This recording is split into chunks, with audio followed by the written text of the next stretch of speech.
Hola, saludos cordiales y bienvenidos una vez más a este vuestro canal de dieta, ejercicio, entrenamiento y en definitiva de todo lo que tiene que ver con el culturismo natural, aunque a veces ya sabéis que no. Y hoy es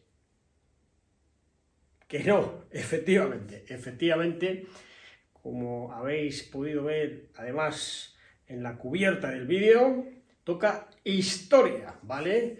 Historia de España que bien nos hace falta porque mucha memoria histórica y demás, pero recuperar lo que verdaderamente importa del proceso histórico de este país, muy poco se hace.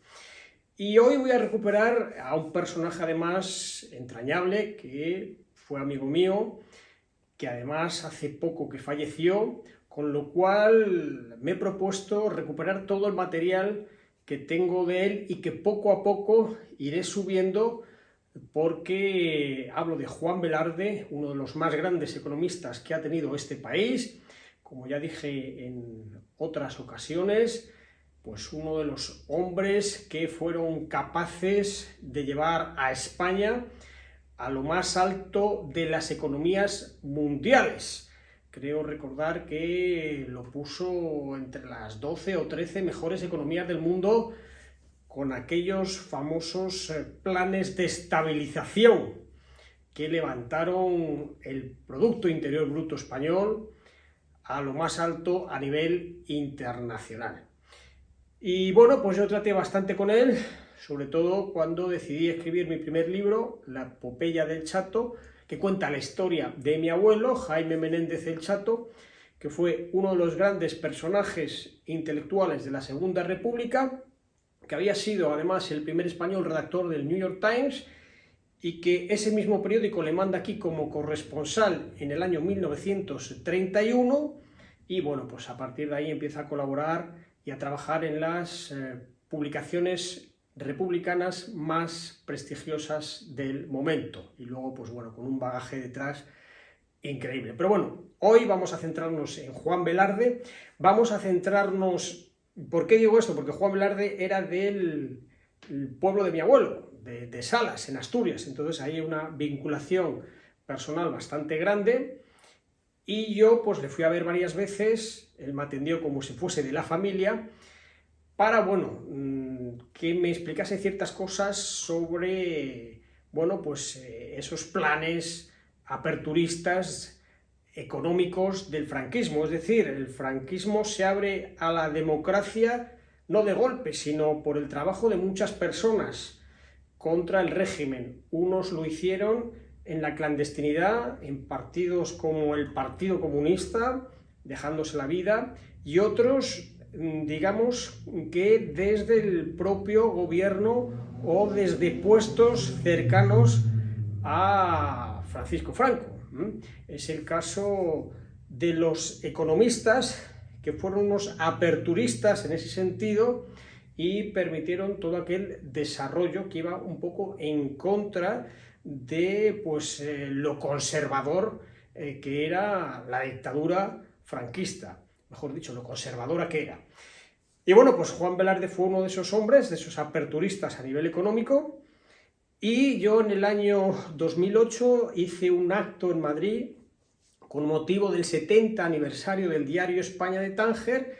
Reuní ahí pues entonces a grandes intelectuales que habían tenido de alguna forma algo que ver con ese periódico, y uno de ellos fue Juan Velarde.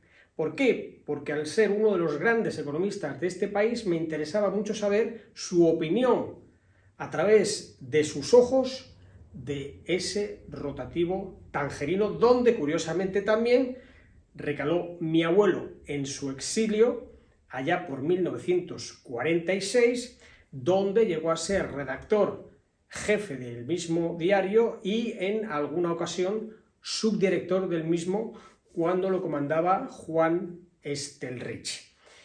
Así que os voy a dejar con el vídeo, disfrutarlo, porque esto es historia viva de este país, lo que verdaderamente merece la pena, y además escuchar a uno de los grandes economistas y a la vez uno de los grandes intelectuales que hemos tenido, Juan Velarde. Muchas gracias por haberme convocado aquí a esta reunión tan grata sobre el periódico España de Tánger. Lo que ocurre es que yo voy a hacerlo desde un ángulo que no es el del profesional que ha trabajado en el España de Tánger, ni el amigo de los que trabajaban en el España de Tánger, sino sencillamente del lector del España de Tánger. ¿Por qué leía yo España de Tánger? Acababa de terminar la carrera de Económicas en el año de 1947 y pasé a trabajar al Consejo Superior Bancario. Allí, con un grupo de amigos, pasamos a el que hacía las crónicas internacionales, era José Luis San Pedro. Yo hacía las crónicas sobre lo que le ocurría a la economía española en un periódico bimensual, en una revista bimensual de economía, que se llamaba De Economía, y allí yo me encontré con que uno de los problemas que había en España era el de la cotización de la peseta.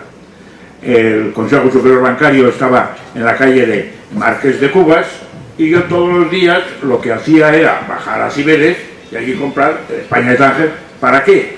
Las noticias pues eran, en aquellos años 47-48, yo por lo menos vistas desde mi marco, pues parecidas a las que podía comprar en cualquier otro periódico, y sobre todo yo en aquel momento ya leía, allí lo encontraba en Cibeles, el Express de otra forma y de otro formato totalmente diferente a cómo es el Express actual, etc. Y allí lo que buscaba inmediatamente era la cotización de la peseta.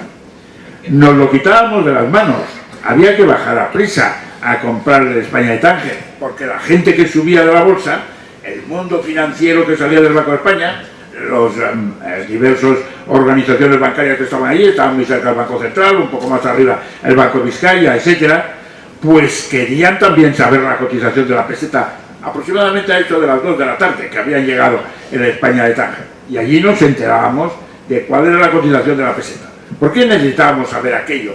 Concretamente yo, como estudioso de la economía. Porque en España, de pronto, a partir del año de 1927, había surgido una idea verdaderamente pintoresca. Cuando vino a España en 1930 Keynes a dar una conferencia en la residencia de estudiantes, pues criticó aquello y nadie le quiso escuchar, que parte del bienestar de España estaba basada con una peseta muy alta. Fue Cambó con un libro, La valoración de la peseta, para meterse con Miguel Primo de Rivera, el causante de aquello, y todos pasaron a creerlo. Todos los gobiernos, todas las situaciones, y la obsesión había pasado al régimen de entonces, que también quería tener alta la cotización de la peseta. Y eso, pues, en último caso, se acaba consiguiendo en el Boletín Oficial del Estado, fijando una cotización absurda de la peseta. La cotización de una peseta, lo habíamos dicho ya los españoles hacía muchísimo tiempo, ahora lo hemos descubierto a través de un rumano, un excelente economista rumano, que ha descubierto lo que él llama la escuela de Chuquisaca, que se encontró con que, como los precios eran mucho más altos en las zonas de plata, de la zona del Alto Perú, o sea, la actual Bolivia, pues allí los precios eran muchísimo más altos, en otras zonas más bajos, y que la cotización de las monedas pues estaba oscilando en relación con esto. Y luego en Medina del Campo también se veía esto, que había más inflación en España que en Flandes. Bueno, pues las monedas españolas se cotizaban más baratas que las monedas flamencas, etc. Todo esto entonces se ignoraba absolutamente, y se trató de ignorar y se unió al prestigio de España. Desde el año 1949 nos dedicamos a criticar todo aquello, que era necesaria la libertad y entrar en algún mecanismo monetario internacional, etcétera, etcétera. Pero yo, la base monetaria y mis citas, etcétera, pues eran las cotizaciones en la bolsa libre del España de Tánger. Y de pronto, en el España de Tánger me encontré con otra cosa. Me encontré con Rodríguez Mata. Rodríguez Mata era un discípulo de Flores de Lemos, un excelente economista, y yo guardo todavía reportadas unos artículos de Rodríguez Mata sobre cómo había construido la escala progresiva, esto es, que pagasen más los ricos que los más pobres, en la contribución sobre la renta de la reforma tributaria Carner de la República efectuada por Flores de Lemos. Y Flores de Lemos, que era el maestro de Rodríguez Mata, pues había hecho toda una serie de cálculos etcétera, para hacer una tarifa progresiva, y Rodríguez Mata, pues allí lo relataba. Y por causa de eso, en mis trabajos sobre Flores de Lemus, en la economía española, nota a pie de página, España de Tánger, Rodríguez Mata, etcétera, etcétera. Esos son mis contactos con el España de Tánger. No hay más que esto, y luego pues enterarme de las noticias generales que están dando ustedes y que yo ahora en este momento pues acumulo, porque todos los problemas que se relacionan con la historia económica, política y social de España, pues naturalmente a un economista le tienen que apasionar. Y eso es todo lo que puedo aportar a algo tan importante como fue el España de Tánger.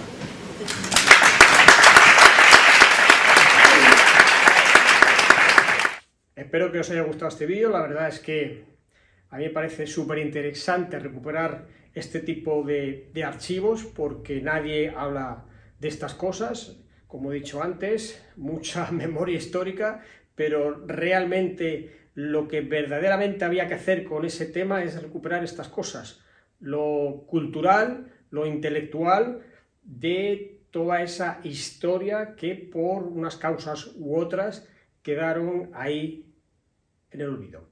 Bueno, dicho esto, me voy a despedir. Ya sabéis que os voy a decir 4 cosas, porque si no os las digo yo aquí, la gente se calla.